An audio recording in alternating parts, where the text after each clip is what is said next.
Dungeons की जो अलग अलग साइज होती है उनका उनकी रैंक से कोई भी लेना देना नहीं होता है और डंजन को एक्सप्लोर करने के लिए काफी दिनों का समय मिलता है। लेकिन जब बॉस के पास पहुंच जाते हैं तो बस कुछ घंटों का ही काम रह जाता है और इस डंजन के अंदर ज्यादा कुछ खास बैटलें नहीं हुई हैं, लेकिन इसकी बनावट भूल भुलैया के जैसे है, इसलिए इनका ज्यादातर समय ट्रैवल करने में ही निकल जाता है और जिन्हों का काम बैग्स को उठाने का है और जब तक कि कोई गड़बड़ नहीं होती तब तक ये बैटल में हिस्सा भी नहीं लेगा और यहाँ तक कि एक उंगली उठाए बिना भी इसके इसे पैसे मिल जाएंगे। और ये वाकई में सुनने में तो काफी अच्छी डील लगती है, लेकिन तभी अचानक से इसके मन में लिजार्ड से चौंकाने रहने वाली बात आती है और इसे भी समझ में नहीं आता है कि आखिर ये अचानक से ये बात इसके मन में क्यों आई। लेकिन इसे एक चीज तो निश्चित होती है कि अगर इसे किसी चीज को लेके बैड फीलिंग आई है तो ये कभी भी गलत नहीं होता है। और तभी डोंगसुक चलते हुए कहते हैं कि ये काफी अजीब बात है कि हम कब से चले जा रहे हैं लेकिन फिर भी हमें एक भी बीस्ट नहीं मिला है और हमें तो बस वही मरे हुए बीस्ट मिल रहे हैं जिन्हें पहले ही कोई मार चुका है। तो मतलब कि बॉस अब भी जिंदा है, क्योंकि अगर बॉस ही नहीं होता तो गेट भी ओपन नहीं होता। और तभी एक जगह आ जाने के बाद डोंगसुक मैजिशियन को यहाँ पे रोशनी करने के लिए कहता है, लेकिन रोशनी होते इसके काफी तगड़े वाले होश उड़ जाते हैं क्योंकि काफी सारे एंट मॉन्स्टर्स को मकड़ी के जालों में लपेट के टांग रखा गया था और ये केव पूरी तरीके से ऐसे ही भरी हुई थी और इसे साफ साफ पता चलता है कि ये बॉस का ही ठिकाना है। और इसे देख के डोंगसुक कहता है कि तैयार हो जाओ। और जब ये लोग अंदर आ जाते तो इन सभी के ही काफी तगड़े वाले होश उड़ जाते हैं क्योंकि यहाँ पे काफी ज्यादा और काफी सारे माना क्रिस्टल्स होते हैं जिनकी कीमत काफी ज्यादा होती है। मतलब कि इनका एक तरीके से जैकपॉट लग चुका है क्योंकि इन माना क्रिस्टल्स में एसेंस स्टोन से कम माना है जो कि इन्हें बीस्टों को हंट करने से मिले थे, इसलिए ये उनके मुकाबले थोड़े सस्ते हैं। लेकिन अगर इतने सारों को बेचा जाए तो इनकी कीमत एक एसेंस स्टोन से ज्यादा ही आएगी और अगर इनकी कीमत को कैलकुलेट किया जाए तो तकरीबन 1 बिलियन वॉन तक पहुंच जाती है इनकी कीमत। और तभी एक बंदा कहता है कि डोंगसुक, क्या तुम्हें नहीं लगता कि इससे तुम्हारे छोटे भाई को जलन होगी? तो इसका साथी इसे टोकते हुए कहता है कि उसका जिक्र मत करो, खासकर ऐसे समय पर। जबकि इस तरफ डोंगसुक इन माना क्रिस्टल को देखते हुए सोचता है कि होंग डोंगसुक, देखो तो तुम हमेशा सही नहीं होते हो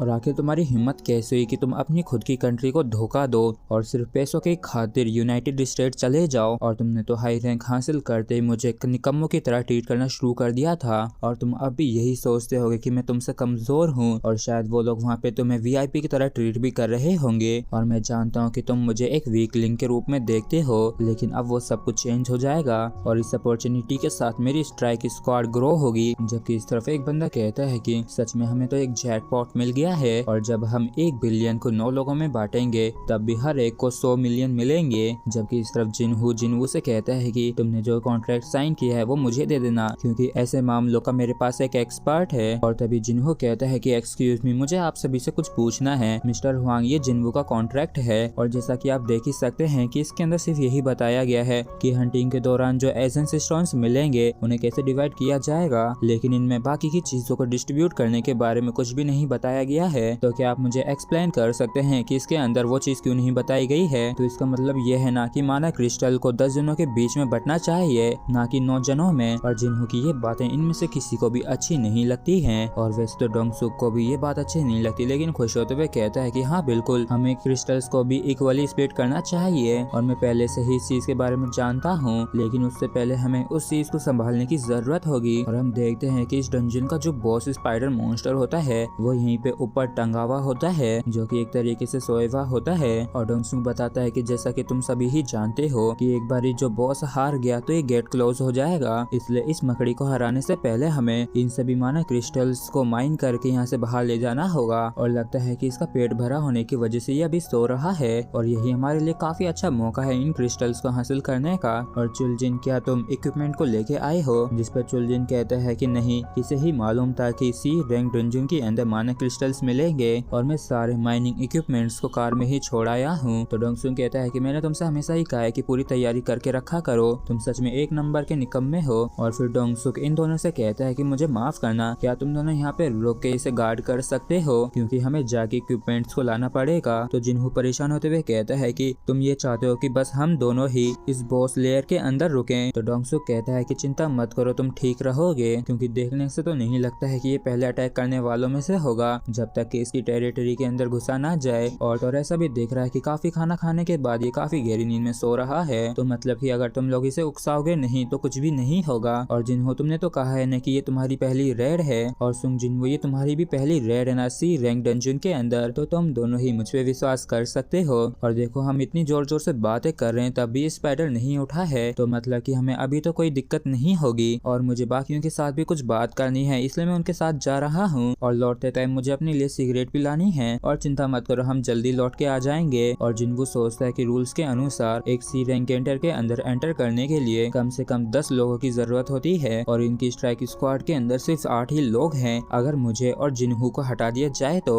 और हुआंग डोंग सुक ने कहा था कि वो ऐसे काफी लंबे समय से काम कर रहे हैं, तो इसका मतलब कि उनका सी रैंक गेट्स के अंदर काफी ज्यादा आना जाना हुआ है। तो मतलब कि उन्हें अपनी स्क्वाड के अंदर 2 एम्प्टी स्पॉट्स को भरने की भी कोई जरूरत नहीं है। जबकि इस तरह हुआंग डोंग सुक अपने मेंबर से कहता है कि बॉस लेयर का एंट्रेंस बंद कर दो। तो ये जो मेज होता है ये तुरंत ही एंट्रेंस को बंद कर देता है। और इस चीज को देख के जिन्हू भी काफी ज्यादा चौंक जाता है, क्योंकि उन्होंने एंट्रेंस को धमाके से उड़ा दिया था। और ये वाकई में काफी तगड़ा ब्लास्ट होता है, जिस वजह से भाटों की गिरने की वजह से एंट्रेंस पूरी तरीके से ब्लॉक हो जाता है। और जिन्हू ने तो पहले ही इस चीज का अंदाजा लगा लिया था कि ये लोग लिजार्ड्स हैं। और जिन्हू को काफी समय पहले एक बंदे ने बताया था कि समय समय पर तुम्हारी लिजार्ड के जैसे लोगों से मुलाकात होगी। और क्योंकि हंटिंग करना एक काफी डेंजरस बिजनेस है, तो एक्सीडेंट्स भी हमेशा होते रहते हैं। लेकिन जो कुछ भी डंजन्स के अंदर होता है उसे कभी भी पब्लिक नहीं किया जाता है, तो इस वजह से यहाँ पे अपराध करना भी आसान हो जाता है। क्योंकि यहाँ पे बाहरी दुनिया के जैसे सिक्योरिटी कैमरास नहीं हैं, तो आखिर यहाँ पे कौन ही हंटर्स को क्राइम करने से रोक सकता है। और अगर तुम कमजोर रहते हो तो तुम पीछे रह जाओगे, लेकिन अगर तुम ताकतवर हो तो वो तुम्हारे लिए लड़ेंगे। और अगर उन्हें ऐसा महसूस हुआ कि उन्हें तुम्हारी कोई जरूरत नहीं है, या फिर उन्हें लगा कि तुम उनके रास्ते में आ रहे हो, तो वो लोग भी तुम्हें बिल्कुल वैसे ही छोड़ के चले जाएंगे, जैसे कि एक लिजार्ड अपनी पूंछ को काट के अलग कर देती है और भाग जाती है। और इसलिए ही मैं तुम्हें बता रहा हूँ कि तुम काफी केयरफुल रहना, खासकर तब जब तुम कमजोर हो। और जिन्हों काफी परेशान होते हुए कहते हैं कि जिन्हों अब हम क्या करें, एंट्रेंस तो बंद हो गया है, उन कमीनों ने सच में हमें मारने की कोशिश की है। और मुझे विश्वास नहीं हो रहा कि उन्होंने बस हमें कुछ माना क्रिस्टल्स के बदले में मारने की कोशिश की है। जबकि इस तब जिन्हों सोचता है कि वैसे भी मैं उन्हें नहीं रोक सकता था, क्योंकि हम पहले ही उनके बिछाए हुए जाल में फंस चुके थे, और वो किसी भी पल हमारे ऊपर अटैक कर देते अगर हम किसी भी तरीके की गलती करते तो। और मुझे अब समझ में आ गया है कि उस डोंग सुक का क्या मतलब था। और वो जो क्यू हुआन है वो तो एक सी रैंक मेज है जो कि लाइट को कंट्रोल कर सकता है। और वाकई ने उसमें एंट्रेंस को काफी अच्छी तरीके से ब्लॉक किया है। तो अगर मैं सच में यहाँ से बाहर जाना चाहता हूँ तो ये मुझे नहीं रोक पाएंगे।